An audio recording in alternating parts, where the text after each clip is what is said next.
దిశ కేసులో నిందితుల ఎన్కౌంటర్పై సుప్రీంకోర్టులో విచారణ జరుగుతోంది. కాసేపట్లో ధర్మాసనం ఆదేశాలు కూడా జారీ చేయనుంది. సుప్రీంలో విచారణకు సైబరాబాద్ మాజీ సిపి సజ్జనార్ కూడా హాజరయ్యారు. సిర్పుర్కర్ కమిషన్ నివేదిక బయటపెట్టాలని నిందితుల తరపు న్యాయవాది వాదించగా నివేదిక బహిర్గతమైతే సమాజంపై ప్రభావం చూపుతుందని ప్రభుత్వ న్యాయవాది వాదించారు. దాంతో ప్రభుత్వాన్ని సంప్రదించి నిర్ణయం తీసుకోవాలని సుప్రీంకోర్టు సూచించింది.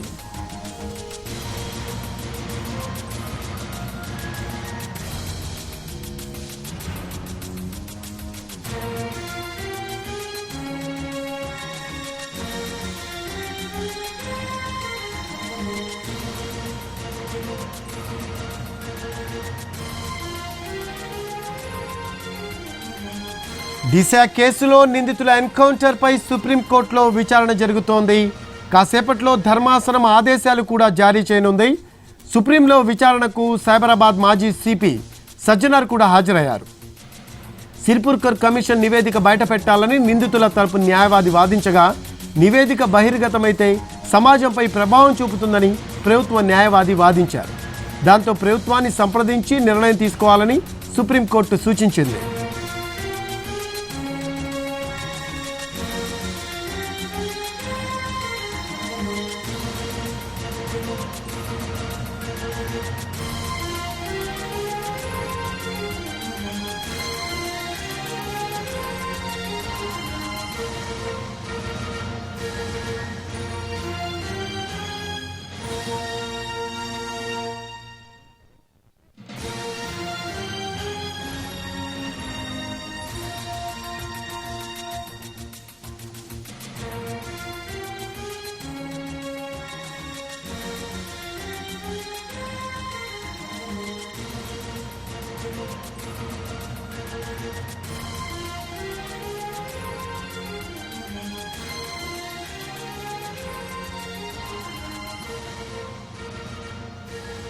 దిశ కేసులో నిందితుల ఎన్కౌంటర్పై సుప్రీంకోర్టులో విచారణ జరుగుతోంది. కాసేపట్లో ధర్మాసనం ఆదేశాలు కూడా జారీ చేయనుంది. సుప్రీంలో విచారణకు సైబరాబాద్ మాజీ సిపి సజ్జనార్ కూడా హాజరయ్యారు. సిర్పుర్కర్ కమిషన్ నివేదిక బయటపెట్టాలని నిందితుల తరపు న్యాయవాది వాదించగా నివేదిక బహిర్గతమైతే సమాజంపై ప్రభావం చూపుతుందని ప్రభుత్వ న్యాయవాది వాదించారు. దాంతో ప్రభుత్వాన్ని సంప్రదించి నిర్ణయం తీసుకోవాలని సుప్రీంకోర్టు సూచించింది.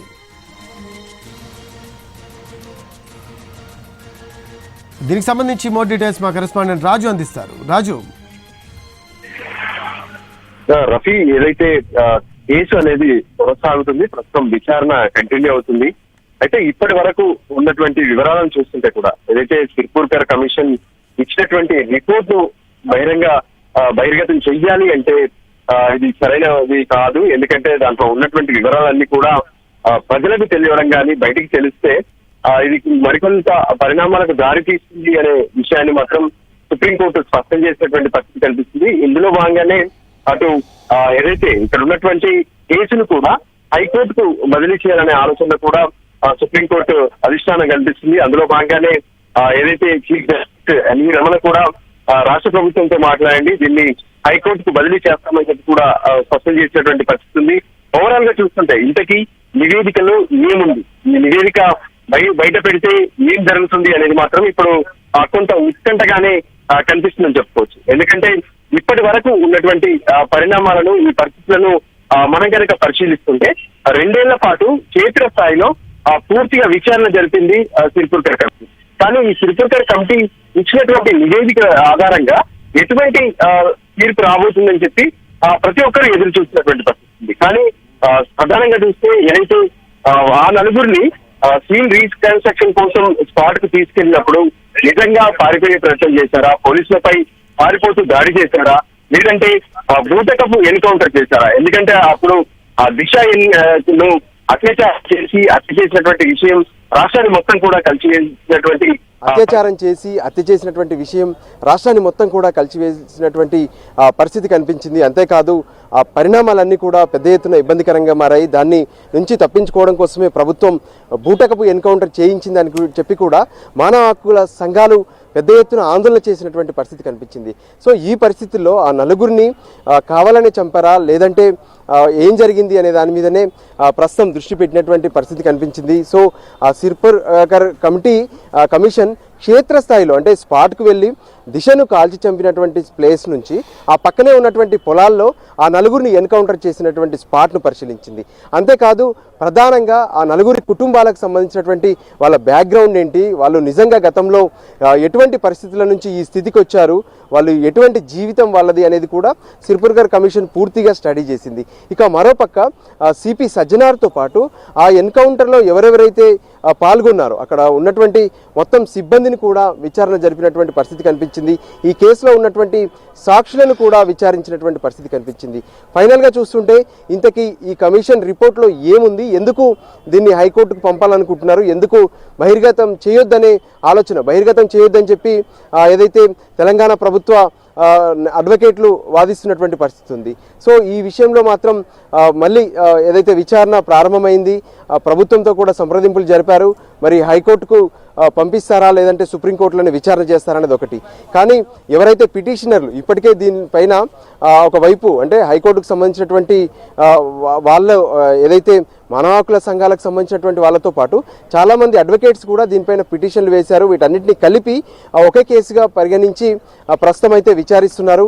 సో మొత్తానికైతే మరికొద్ది సేపట్లో దీనిపైన ఒక తుది ఆదేశాలు వచ్చే అవకాశం కనిపిస్తుంది. అంటే తీర్పు అనేది కాదు, కానీ ఎక్కడ దీన్ని విచారణ జరపాలి, దీన్ని బహిర్గతం చెయ్యాలా వద్దా, ఎటువంటి విధంగా దీన్ని ఏదైతే విచారణ జరపాలి అనే దాని మీద మాత్రం ఒక నిర్ణయం తీసుకునే అవకాశం మాత్రం స్పష్టంగా కనిపిస్తుంది. రఫీ, థ్యాంక్స్ ఫర్ అప్డేట్స్ రాజు. మనం ప్రస్తుతం దిశ కేసులో ఉన్నటువంటి నిందితుల స్వగ్రామం అయినటువంటి గుడిగండ్లలో ఉన్నాము. గుడిగండ్లలో జక్లేర్లో ఉన్నటువంటి ఆరిఫ్, చెన్నకేశవు, శివ, నవీన్ ఈ నలుగురు కుటుంబ సభ్యులతోటి మాట్లాడాము. వీరంతా కూడా గడిచిన సంవత్సరం పరిధిలో అంటే సంవత్సరం కింద సిర్పూర్కర్ కమిషన్ ముందుకు వెళ్ళాము. దాదాపు 3-4 రోజుల పాటు అక్కడే ఉండి వారికి సమాచారం అందించాము. మాతో పాటు మా గ్రామానికి సంబంధించినటువంటి స్కూల్లో పనిచేసేటువంటి సిబ్బంది, తర్వాత రెవెన్యూ విభాగంలో పనిచేసేటువంటి సిబ్బంది అందరినీ కూడా దాదాపు 25 మందిని పిలిచి విచారించారు. విచారించిన తర్వాత నివేదిక రూపొందించి ఈరోజు సుప్రీంకోర్టుకి అందించారు. కాబట్టి మాకు సిర్పూర్కర్ కమిషన్ నివేదిక మీద నమ్మకం ఉంది, మాకు న్యాయం చేకూరుతుందని చెప్పేసి వారంతా కూడా ఆశాభావం వ్యక్తం చేస్తున్నటువంటి పరిస్థితి. అయితే వీరంతా కూడా పేదవారము, మేమంతా మాకు ఏదైనా ఆర్థిక సహాయం కావాలని చెప్పేసి వారంతా సిర్పూర్కర్ కమిషన్ ముందు కోరినట్టుగా తెలుస్తా ఉంది. దాదాపు 50 లక్షల వరకు ఒక కుటుంబానికి నష్టపరిహారం ఇవ్వాలని చెప్పేసి కోరినట్టుగా కూడా వారు చెప్పడం జరిగింది. దాంతోపాటు తమ బిడ్డలను అన్యాయంగా ఎన్కౌంటర్ చేశారు, అయితే కోర్టులో విచారణ జరపక ముందే ఎన్కౌంటర్ చేయడం ఏంటని చెప్పేసి కూడా వారు ప్రశ్నిస్తున్నటువంటి పరిస్థితి. దీనిపై కూడా సంబంధిత అధికారులు, పోలీసు వారిపై చర్యలు తీసుకోవాలని చెప్పేసి వారు కమిషన్ ముందల చెప్పినట్టుగా వారు వెల్లడించారు. మొత్తం మీద మరి కాసేపట్లో సుప్రీంకోర్టులో తీర్పు రానున్న నేపథ్యంలో, విచారణ ఒక క్లారిటీ రానున్న నేపథ్యంలో వారి కుటుంబ సభ్యులంతా కూడా ఆశాభావంతో ఉన్నటువంటి పరిస్థితి. తమకు అనుకూలంగానే విచారణ కొనసాగుతుంది, తమకు అనుకూలంగానే తీర్పు వస్తుందని చెప్పేసి వారు అనుకుంటున్నారు. అయితే తమకు నష్టపరిహారం రావడంతో పాటు తమ బిడ్డలను ఎన్కౌంటర్ చేసినటువంటి పోలీస్ శాఖ అధికారులపై కూడా చర్యలు ఉంటాయని చెప్పేసి వారు చెప్తున్నటువంటి పరిస్థితి. అయితే ఏదేమైనప్పటికీ కూడా తమకు కమిషన్ పట్ల నమ్మకం ఉంది అని చెప్పి చెప్తున్నారు. తమ తరపు న్యాయవాది అయినటువంటి కృష్ణమాచార్యులు కూడా దీనిపై తీవ్రంగానే పోరాటం చేస్తున్నారు. ఆయనపై కూడా మాకు నమ్మకం ఉంది, మేము ఆయన గైడెన్స్ లోనే సిర్పూర్కర్ కమిషన్ కి హాజరయ్యాము. హాజరైన తర్వాత కృష్ణమాచార్యులు చెప్పిన దాన్ని మేము పాటించి వారికి సహకరించామని చెప్పేసి కూడా చెప్తున్నటువంటి పరిస్థితి.